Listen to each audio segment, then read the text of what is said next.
Welcome back to the DaliTalks podcast. I'm really excited today because I have an expert in parenting, not just parenting, but in medicine.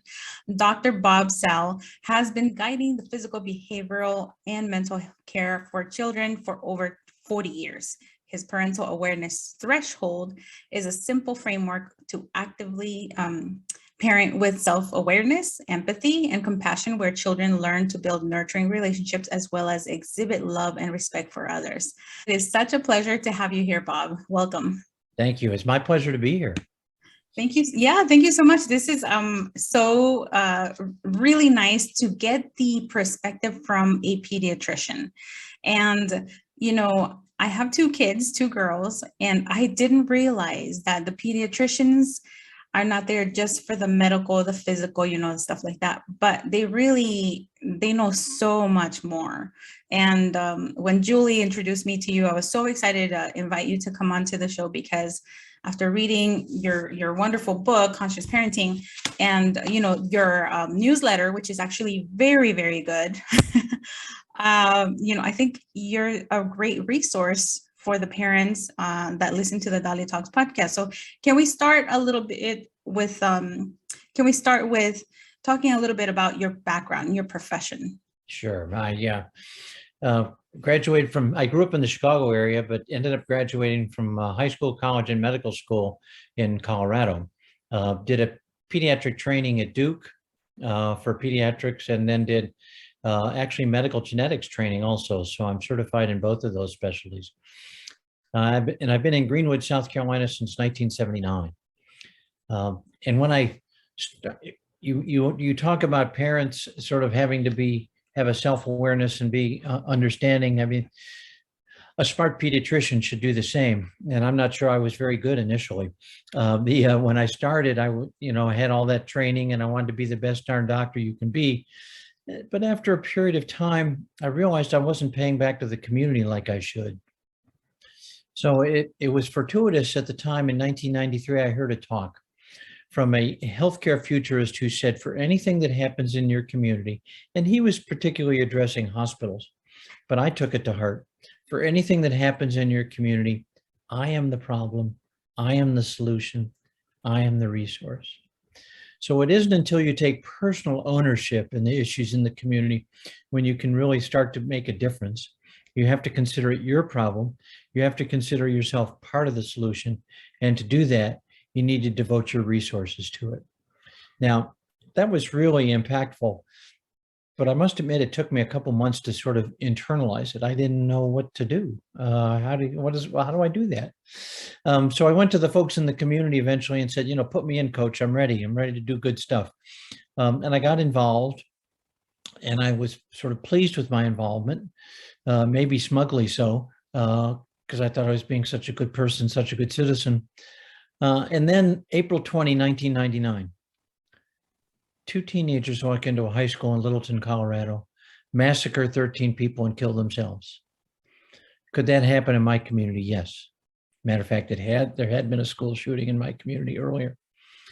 What have I done to make a difference for that? Not enough. So it was really, there's all sorts of horrific things that have occurred in our lives and continue to occur. But sometimes it's just one thing that really gets you going. And that was, Columbine was one of those things that got me going. So I put pencil to paper, and back then we used to do that. I sort of articulated what I thought were the 5 steps that each of us could do to make a difference, what I called the 5 steps to community improvement. And I'm going through this because this is really the basis for what got me to this whole conscious parenting journey, because it's been a 30-year journey now in retrospect. Step number 1, learn to be the best parent you could be.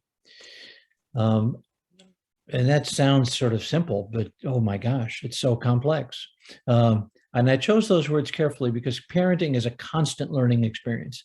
If you're not learning, if you're not listening and altering your responses accordingly as you get older and learn and parent more, you're not paying attention. But also the best parent you could be. Not everyone has the same circumstances. Single parents, socioeconomic issues, mental health issues, illness in the family, everything affects a family unit. So not everyone can aspire to be the best parent. We just want to be the best parent we can be and continue to work on that. And I'll digress for just a minute, because when I started my training, people would come to me and say, my child's doing this, my child's doing that. What do I do? Well, at that point in my career, I was full of book knowledge, and I would tell them, this is what you need to do. That's what you need to do. Well, it took me about 40 years to realize what I really needed to do was even listen more intently, find out the situation that they were dealing with, in a sense, gently peer behind the curtain to see what's going on, so I could help them in a trusted relationship, empower them, enable them to be the best parent you could be. Not one singular piece of advice was going to make that happen. So that's step number one. Number two is get involved. As a parent, you need to get involved in your community.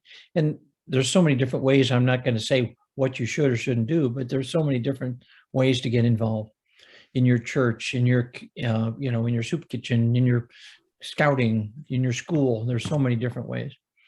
The third step is related, but I think different. Stay involved. It's hard to stay involved. So I think that's so important. Sustaining the involvement sends the right message to the children in terms of your commitment to others. Number four, in many ways, the most intuitive, but seemingly the most difficult in today's society, love for others. We seem to be shouting at and shouting past each other instead of trying to understand and listen.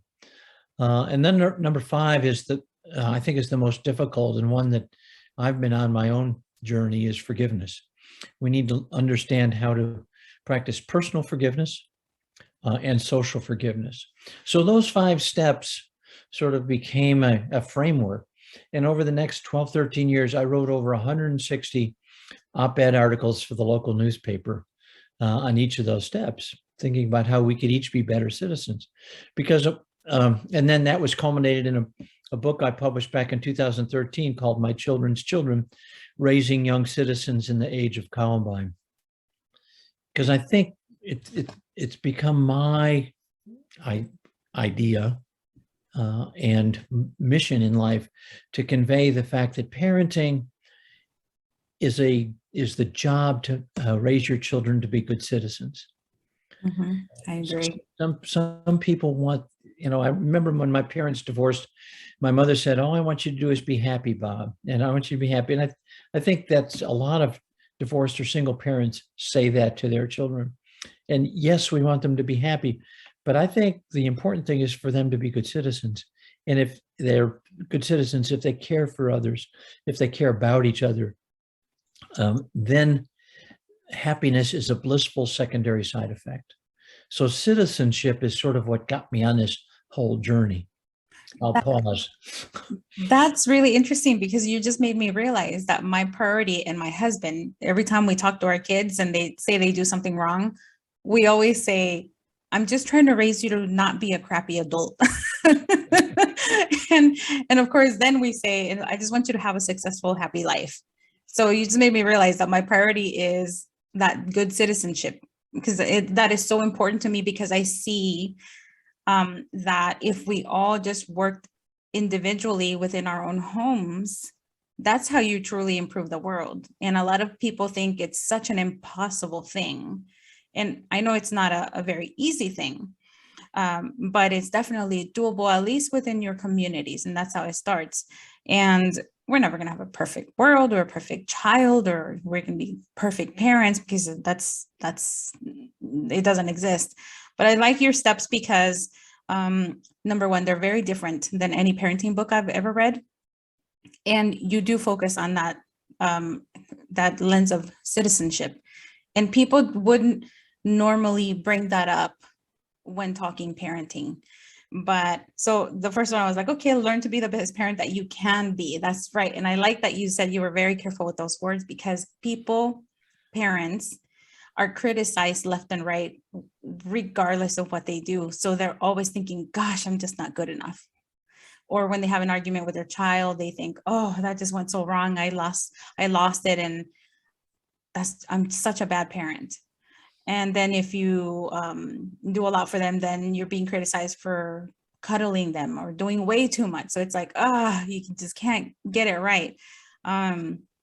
Getting involved. Oh my gosh, I love that one so much because I know that it's hard. A lot of parents now, both parents work if there's two parents in the home. And people say, well, when am I going to find time? So what would you say to parents like that? Because step 2 is get involved and step 3 is stay involved. So what would you say to parents saying about Dr. Bob? What do you mean? I already have so much going on. I take the kids to soccer, or, we do all this stuff. How am I supposed to get involved and stay involved? Well, I mean, why isn't taking the kids to soccer getting involved? I mean, I think it is. I mean, because you're getting involved in their youth activities. And by logical extension, there's some doesn't have to be huge things. You can say, okay, I'm doing this. What would be a logical extension of this? Maybe to next year get involved as a coach. Next year getting involved as a soccer mom in terms of transportation or just other things, or not even with your child's activities, but if you do go to church or things like that, what are the extensions of that which are logical and make sense for our family? Or just thinking out of the box, whether that's setting up a one of those free book stands in your neighborhood. I mean, there's just so many things that you can do. And involvement to me is just this wide open. It doesn't mean you're writing down and keeping a time log of 20 hours a week. You're getting involved. You're working with your fellow citizens for the common good. That is so, I love how you put that there, because you're right. I think a lot of parents don't give themselves the credit for that involvement. Like you said, you're taking the kids to soccer, but maybe you're that parent that brings all the water bottles for the kids to keep them hydrated, or maybe you're the parent that's helping set up something. That's still being involved. So thank you so much for that, because I know some parents are like, oh yeah, that's right. That does actually count. But stay off if you care about your child while you're there, stay off your phone. Oh yes. Oh my gosh. Yes. So you're watching what they're doing. Right. That's such a good point, because I see that all the time.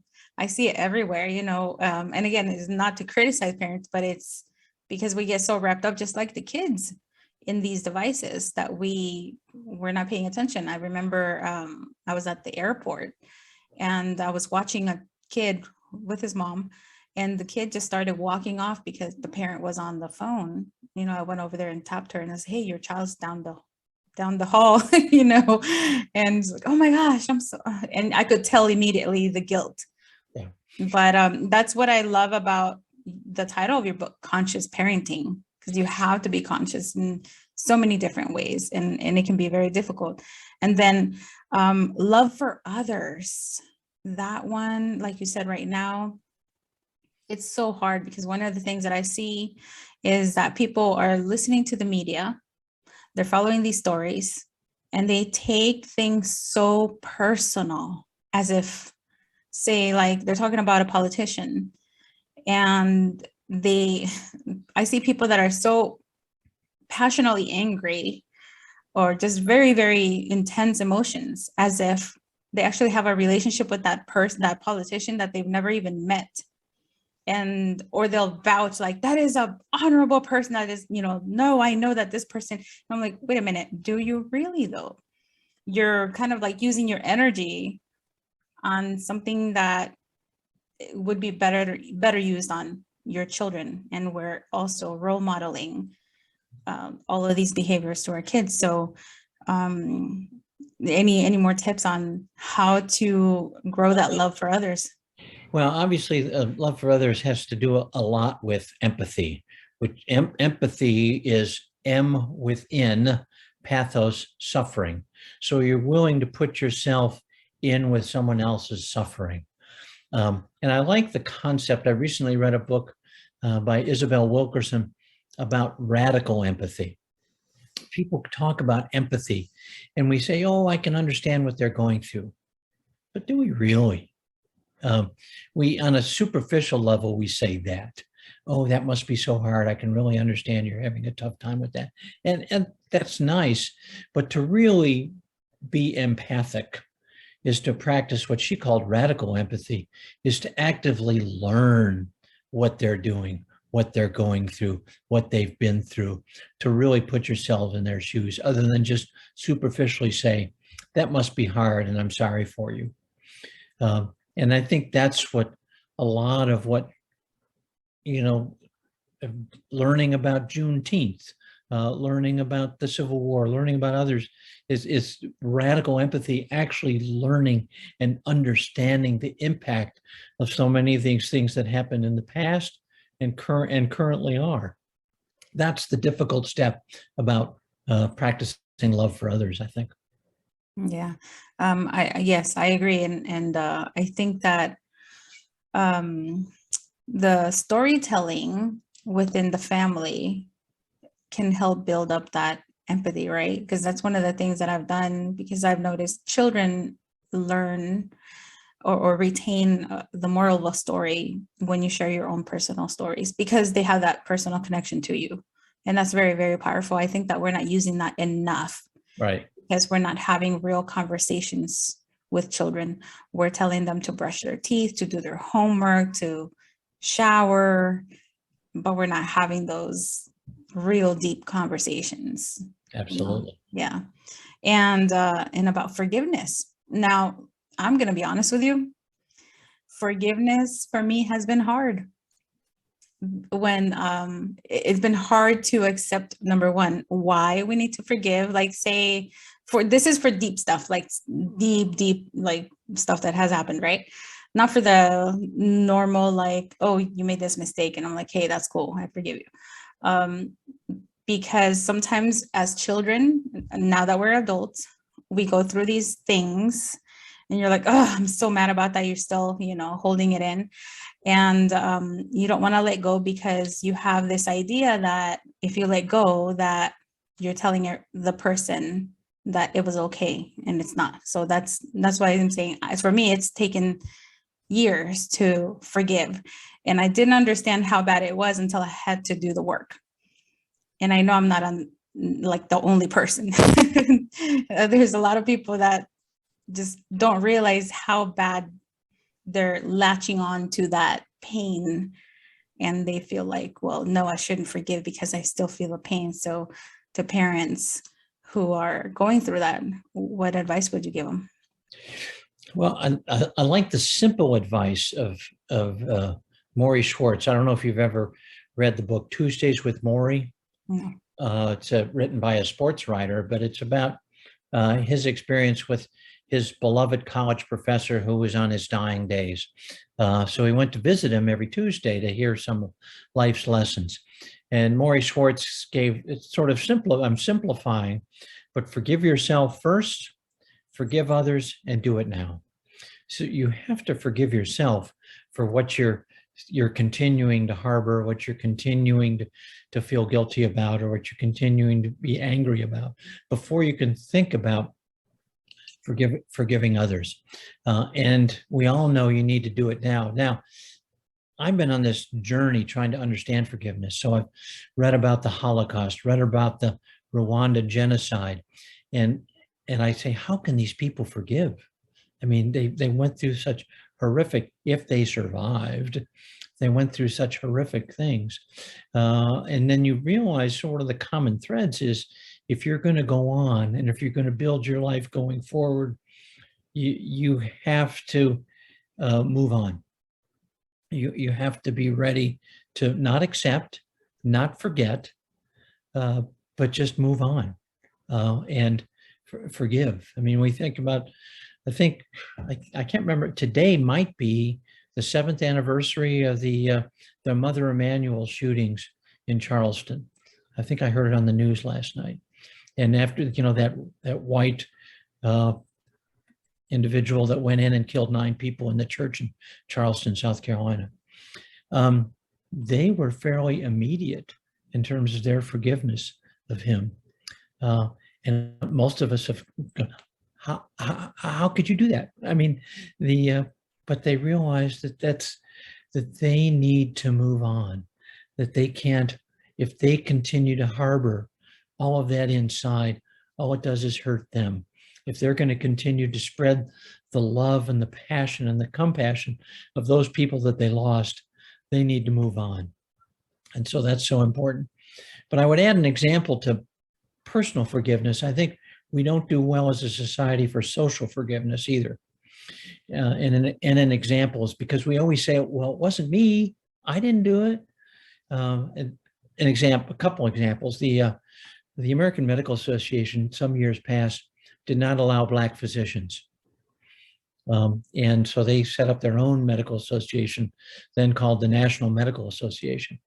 And that changed, and I don't know when that changed, but 15 years ago, the leaders of the American Medical Association said, you know, what was done in the past was not right, and we need to come out with a group apology.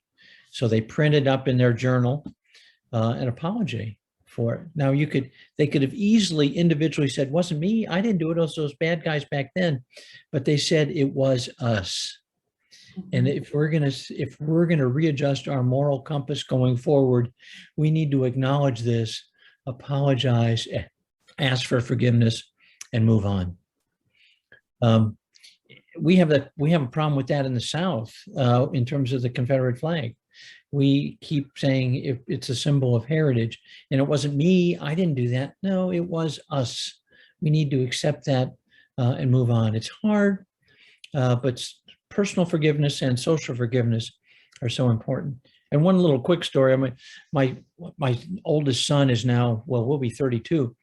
When he was about 7 or 8, one night he did something that really set me off, and I yelled at him. Not one of those proud dad moments, but I did it.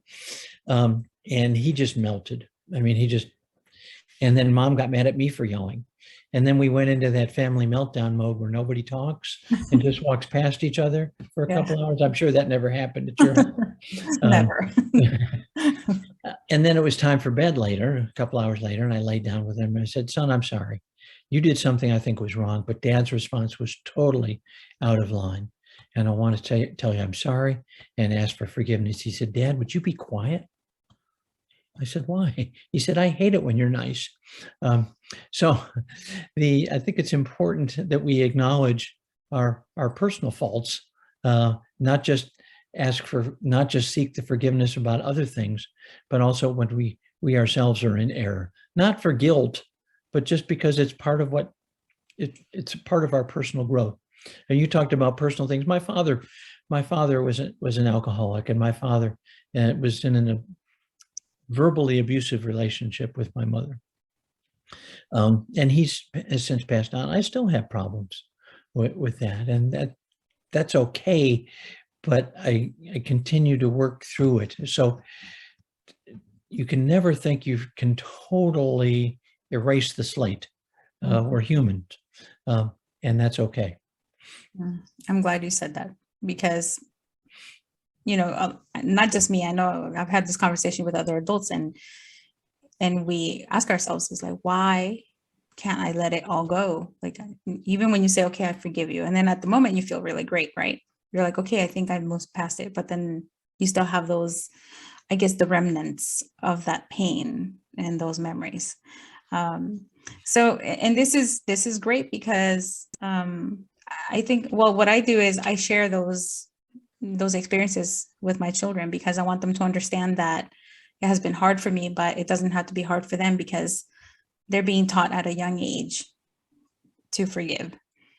And who knows, maybe they will still struggle, but I have learned the one thing that I don't know if maybe I refuse to acknowledge it or accept it, but I refuse to acknowledge that it would set you free. And I was like, no, I was just so stubborn. I think I was just still wanting to sulk in that pain.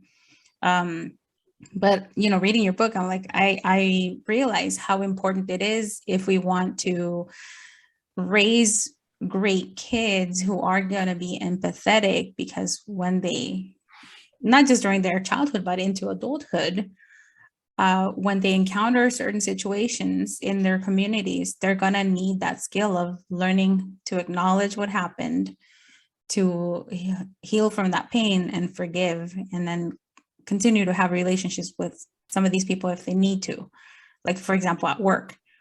Because I see, as a matter of fact, today I'll be talking about bullying in the workplace. And I've had this discussion so many times with adults, and I hear like, well, how am I supposed to work with this person? How am I supposed to, it's like they haven't learned how to manage the situations and how to heal from it.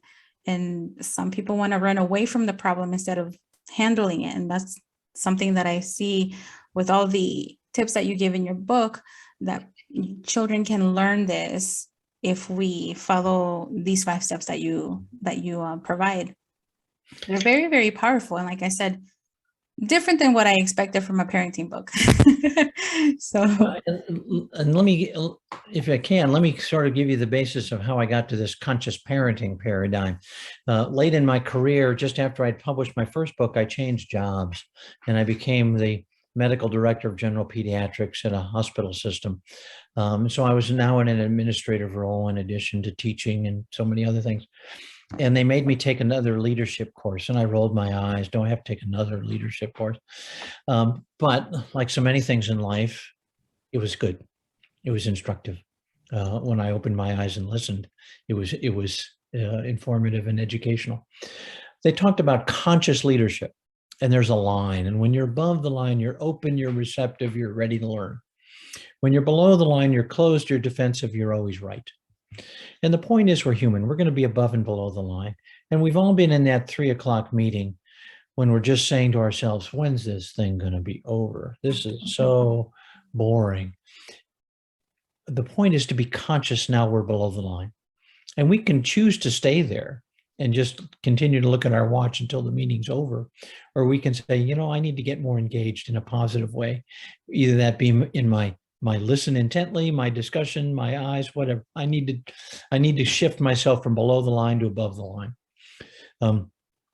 As I went along, I said, well, this is just what parenting is all about.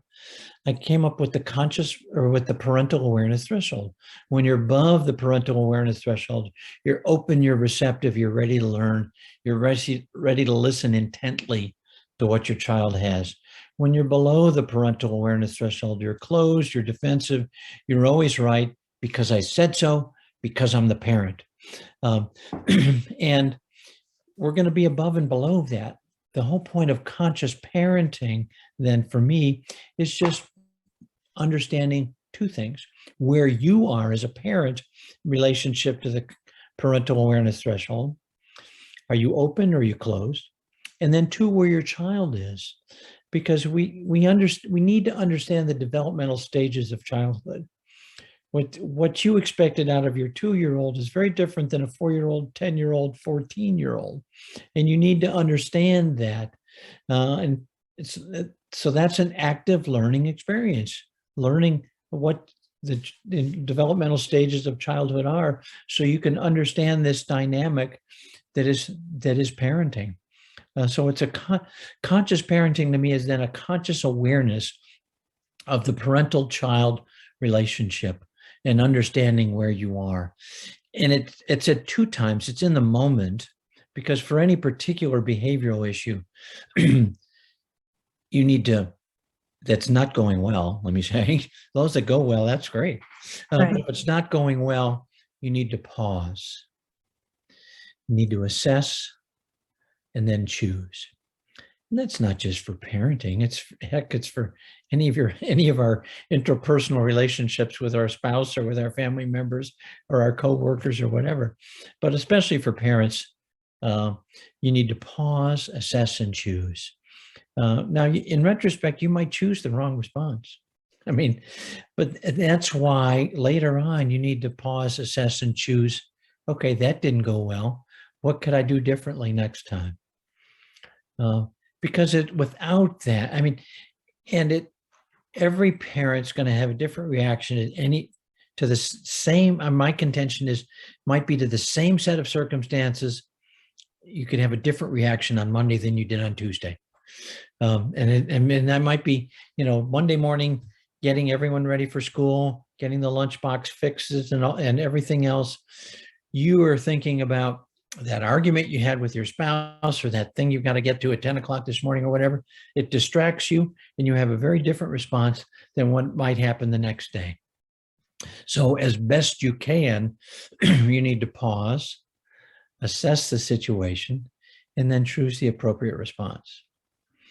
And the example I use in the book is somewhat contrived, but what the heck? Mother picks up her child after school. They go by this fast food place because the child says, "Mom, I'm thirsty." They go get a jumbo size soft drink. She passes it back to the child in the back seat in the car seat and says, "Don't spill this." 2 blocks later, "Mom, the drink tipped over." Well, your immediate reaction is, "I told you not to do that." And you're angry and you're pulling over and trying to figure out how you're going to clean up this mess, and you still have to get here, there, or everywhere. Well, if you pause and assess, maybe it was that quick turn you took one block up before that knocked the book back, that knocked the drink. And so maybe you could have then paused, assessed, and chosen a different response.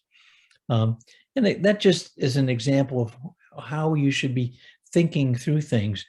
A positive reaction, a negative reaction is not pausing, assessing, and choosing. And that's so important. And when you do it in retrospect, that can be with your spouse, it can be with a good friend, it can be with a sibling, it can be with your mother, your father. But you really need to have someone, a trusted confidant in some way, who you can say, this is a situation 2 days ago. It did not go well. What do you think I could have done better? Yeah, I really like that example because I've been in a similar situation. As I was reading, I was like, oh, yes. And that pause, I don't know how I learned it. And I know it happened early when my kids were about like 4 or 5. And I'm grateful that it was that early because I didn't realize how quick that just emotion comes out of nowhere, right? And then when we realize that we went off the handle because maybe we are the ones who caused, say, the cup spilling over, then you have this guilt. And I know it was something like that happened to me, where I was like, oh my gosh, I just jumped the gun way too fast. I should have stopped and thought about it. And the other thing too was somebody told me, well, so what? It happened. Something worse could have happened. And is that really going to ruin your entire day? And how is that going to make your child feel, when they make a little mistake? And when they make a big mistake, then how are they going to feel coming to you? And I was like, oh my gosh, you're right. They're not going to want to come and tell me, because if I'm flipping out over a spilled soda or spilled something, they're not going to want to come and talk to me about a bigger mistake that they might have made and they need help. So yeah, I loved your book because it really made me think, how much am I taking that pause? And it's crazy that when you do pause, I feel kind of a calm, because you're starting to think, wait a minute, how bad is this situation really? And for some people, it might be really, really hard. So is there any trick for parents who just are very impulsive and maybe they're exhausted because they've been through a lot, and it's harder for some parents who are going from one thing to the other, and then something small happens and they're just like, they can't contain those emotions? Well, first off, it's not easy. And I think it takes a lot of practice. And so, yes, I mean, all of us can get to a certain tipping point where we can be calm and pause. And then there's that final straw that broke the camel's back in terms of when we fly off the handle. I think the big thing is the retrospective analysis and the practice of forgiveness. Mm-hmm. Because if you can realize that you flew off the handle and did something inappropriate and ask for forgiveness, you'll start doing that less. That will be more ingrained. And the whole point for me of that is now you're teaching your child to be a better citizen. Because so many of the people out there they're going to be dealing with in the world, their fellow students, are all those, their workers, their neighbors, their hated Republicans or their hated Democrats or whatever. We need to pause, assess and choose. And if we flew off the handle, then it maybe it's appropriate for us to ask for forgiveness in terms of what our response was. Yeah. Thank you for that. And you also wrote My Children's Children. So if a parent is interested in starting to read your books, which book would you recommend them to read first? Conscious Parenting. It's easy. It's quick. It's meant to be a guide that you can go back to, because it's meant to be a overall roadmap to how to interact. If somebody is going to buy a book thinking, well, Dr. Saul's a parenting expert and he's going to tell me how to do everything, then I must admit, don't buy one of my books, because I'm going to try to stimulate you to be a better citizen, and to be a better parent, but it won't tell you how to do this specifically or how to do that specifically. There's lots of other books that can do that. And in the back of the book, I reference many books that are more of those how-to for specific moments. But my whole point is to prepare a paradigm that people can use for their parenting scaffolding going forward. And my children's children, Raising Young Citizens in the Age of Columbine, talks at length about the 5 steps to community improvement, whereas Conscious Parenting is more specifically, how can I be a better conscious parent, aware of where I am with my child, and to help both of us raise he or she to be a better citizen. Yeah, and I also want to point out that Conscious Parenting, it's an easy read. It's got less than 100 pages. And I know that I point that out because I know a lot of parents don't have a lot of time. So if anything, this version is great. I really enjoyed it. I was all underlining things and everything. Well, Dr. Bob, thank you so much for coming in here and talking with me and informing my audience, and also for recommending the books. Like you mentioned, Radical Empathy, Tuesdays with Mari, and of course, My Children's Children. And I know that people can get your books at mychildren'schildren.com. And you have a really great newsletter. Before we go, can you tell us a little bit about the newsletter? How often you publish it, and what can parents expect from that?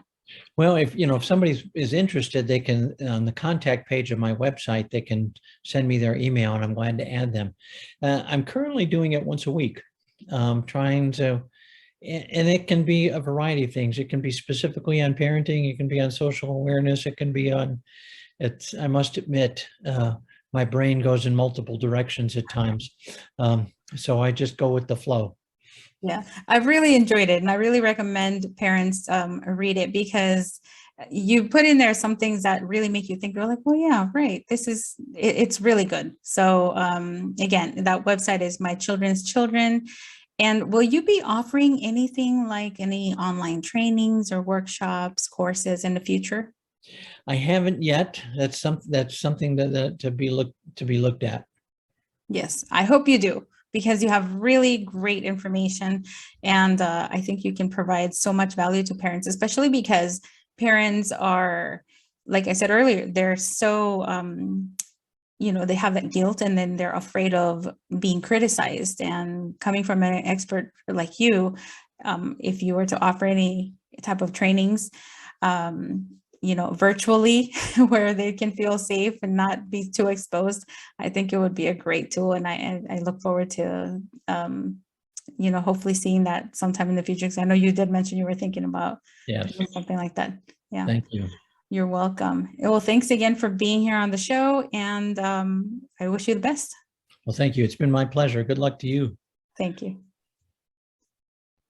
Hey, did you like that episode? If you did, be sure to subscribe to this podcast wherever you may be listening and write a review. If you want more tips or some behind-the-scenes videos, make sure to follow my mom at DaliTalks on Instagram. You can turn on notifications for her posts and stories as well. Thank you so much for listening to this podcast. See you next time.